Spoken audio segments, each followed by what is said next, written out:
Hey everybody, welcome back to the channel. This is Rob here at Smirking Interviews, back to talk more Crime Story Season 1. We're on Episode 6. It's called Abrams For The Defense. This is a big Stephen Lang episode. And full spoilers, because we're deep diving. And, okay, every episode, okay, I'm not talking about how good it gets and how good it is, because it is. But okay, first we start with the scene that I talked about that was like straight out of Reservoir Dogs, where Holman, played by Ted Levine's partner, basically describes the scene in Reservoir Dogs like Mr. Blonde talking about if they hadn't have done what I hadn't told them not to do, they'd still be alive. And then the very next episode, Michael Madsen joins the cast. And the episode after that, he's in it. Now, in episode 6, not only do we get one person from Quentin Tarantino movies, but two. So I'm telling you right now, he just like watched Crime Story. I'm just, speculating, of course, but all these people that are in this and just went, yeah, we're gonna eventually put them in all my movies. Because Ving Rhames is in this as a guy named Hector Lincoln here, and we'll get to the other part. Well, you saw the clip, right? You saw the intro. And then Pam Grier's in this, too, who was the titular Jackie Brown in Jackie Brown. So, I mean, it's just like he's just handpicking people out of this show for his future movies. All right. That's it. So, Ving Rhames is Hector Lincoln. He lives in a very bad part of Chicago. He lives in a slumlord's building. There's like rats in their place, and one of them like bites his kid, and they have to go to the hospital to make sure that he doesn't have rabies. And the nurse is calling them indigent, which is funny because she's African American, and the white Jewish doctor, not that it matters that he's Jewish, but you know what I mean. Like he wants to actually help them. So it's kind of weird, showing like how just because somebody's of a different color doesn't mean that they sympathize automatically with you. Meanwhile, Torella's wife is getting out of the hospital kind of at the same time as, like exactly at the same time as Hector and his family are rushing in with their kid. And she's very upset because of the miscarriage. But one interesting thing in this is that they argue and everything, but they've always acted like they love you can tell they love each other. But then after the miscarriage, all of a sudden their marriage kind of jumps into like very dangerous territory where we know that she's talked to him about his temper a little bit and, the dangers of his job. But all of a sudden this jumps into like basically like their marriage is on the rocks. It just goes like from fine to like, like marriage. There are problems in marriages. Okay, I've never been married, but I've been around enough married people. Okay, I have my parents, as background. We all do. We all know this. Marriage isn't easy. So it felt like a basic, a marriage that has problems. Every marriage does. But theirs just went like to an even keel, pretty much. So like, so it feels a little forced because even though we have a few little things, tidbits to say that there are problems, it doesn't just go off a cliff like it kind of starts to here.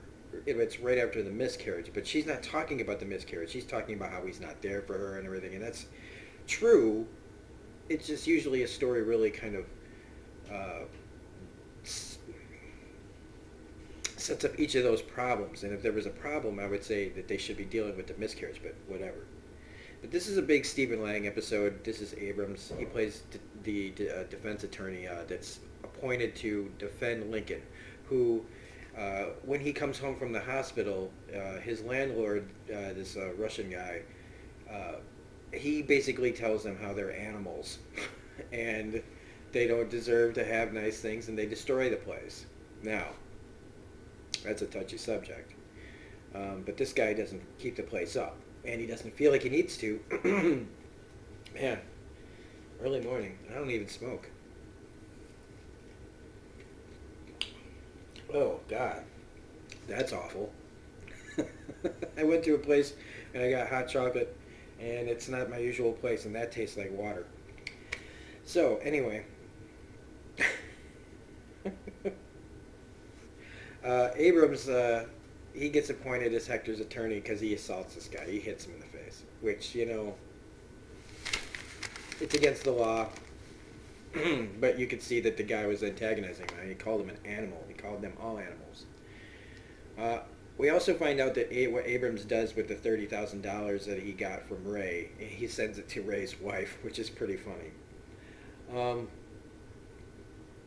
So he talks about that he blew up because of the compounding factors of his life and this landlord who won't do anything for him. So Abrams goes, and this is kind of trying to show us like what he was talking about in the previous episode, which was he wants to fight for the little guy. He doesn't want to fight for the Ray Lucas or even for the cops. He wants to fight for the people that don't have representation, and this is his episode to do that. So he goes to the slumlord's place, documents all the garbage and the trash and laying around, and even kills a rat in their house. It's in the bathroom, and he beats it to death. Wraps it up and gets it, ready as evidence.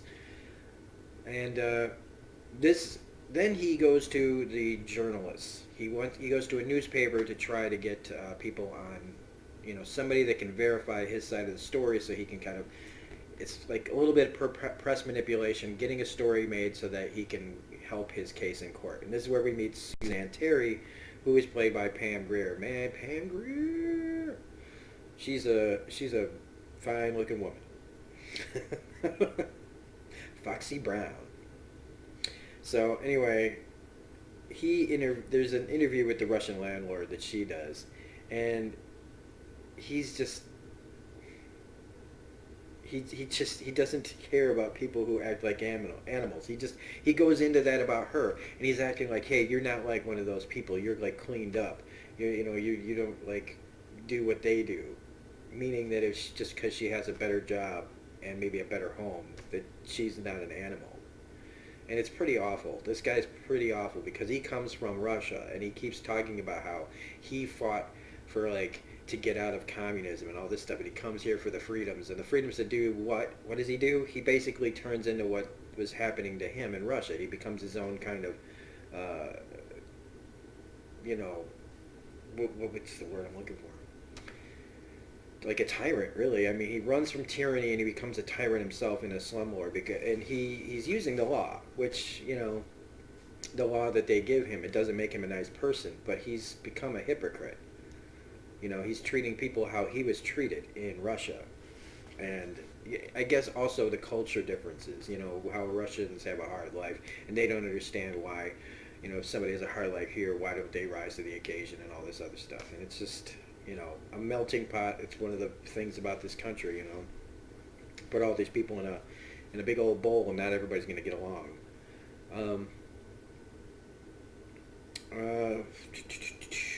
Then we this is where we really get into the wife stuff, but he says that we're going to go on vacation, and that she wants to make sure that she's not left holding the bags, which you could see him doing on a show. A lot of shows do this, where suddenly at the last minute they get a call to go on a job or whatever, and the wife's sitting there going, you left me here, we were supposed to go somewhere and you didn't call me. But that doesn't happen in this episode because they don't go on vacation until next week's episode. So the landlord and Abrams go at it in court. There's a lot of iffy sustains and overrules here that I don't know if they're correctly done.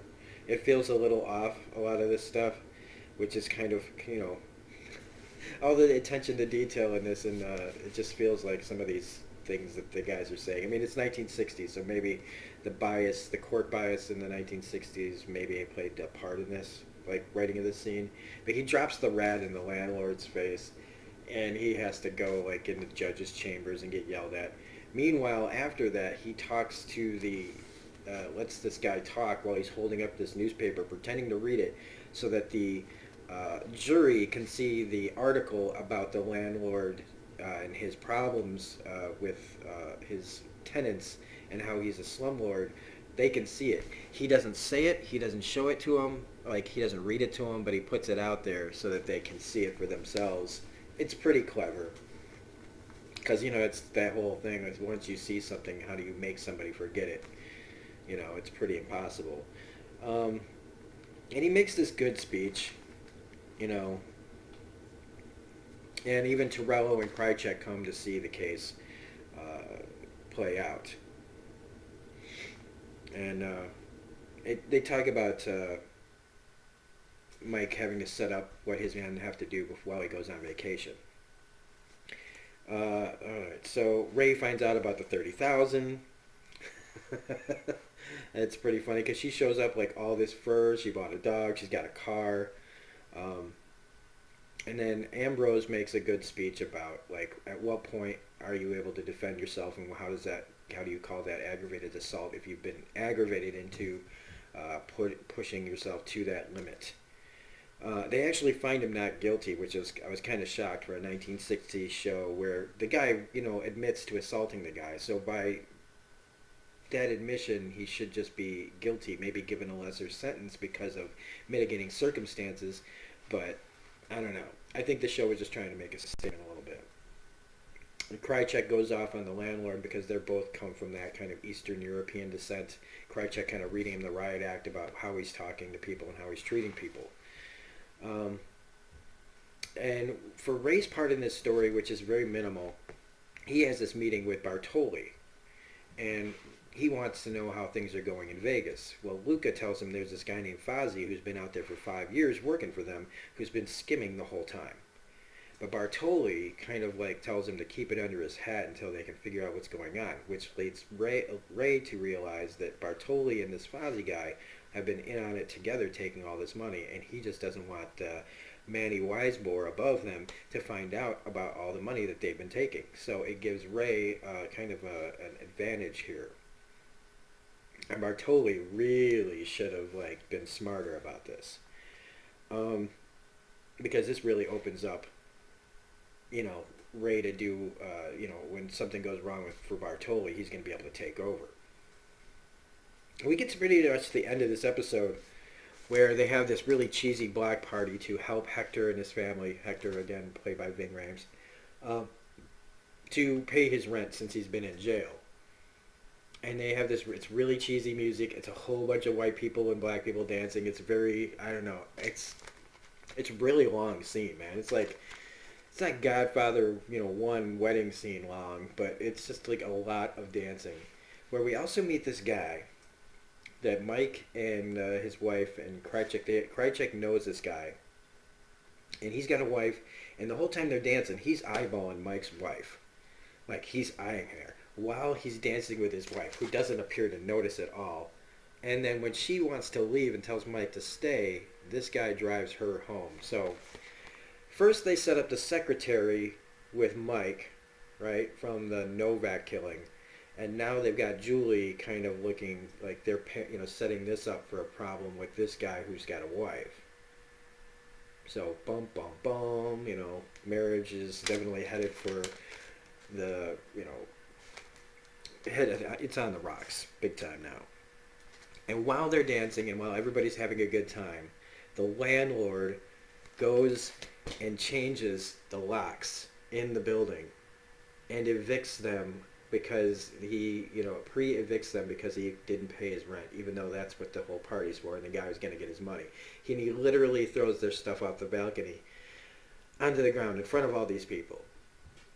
Now, I don't know how things worked back then, but you were supposed to be given some kind of notice, and it appears like he's just throwing this eviction notice at them like immediately, and they just have to get out.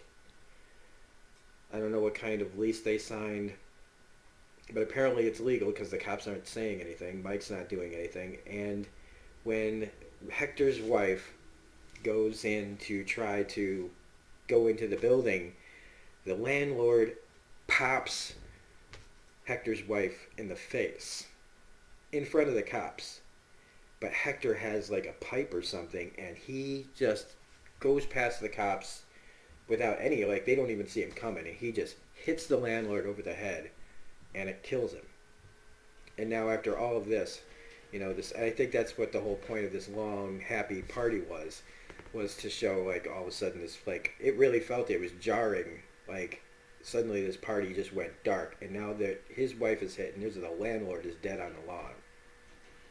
And since it happened right in front of everybody, Hector is arrested. And while anybody could say that he was defending his wife, anybody could stand there saying it, could see that he just defended his wife, he still has to go to jail because he murdered this guy in front of everybody, whether it was in self-defense or not.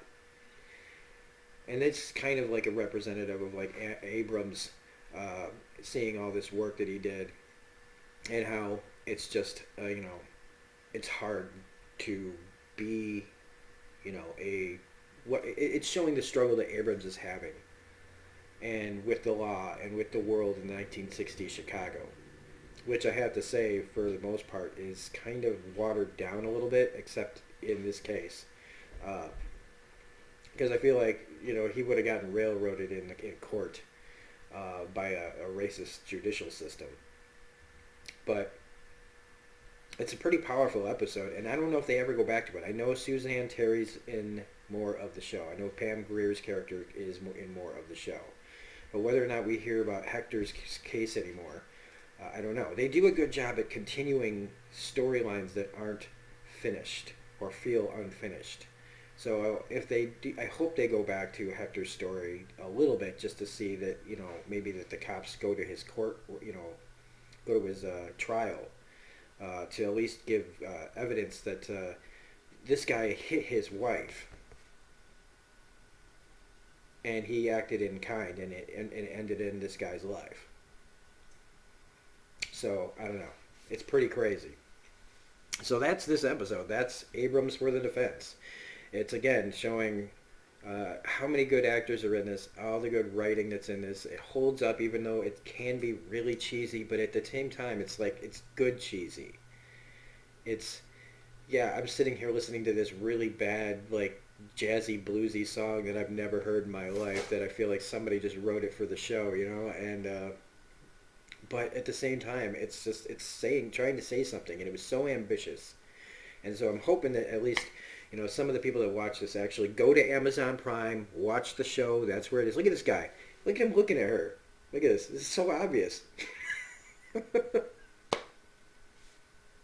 So anyway, if you liked this review, please hit the like button, comment, share, subscribe, all that jazz. You can find me on Twitter at reviews_gun. And remember, the hashtag will never monetize. That's for the channel. So thanks a lot, and we'll see you on the next episode of Crime Story.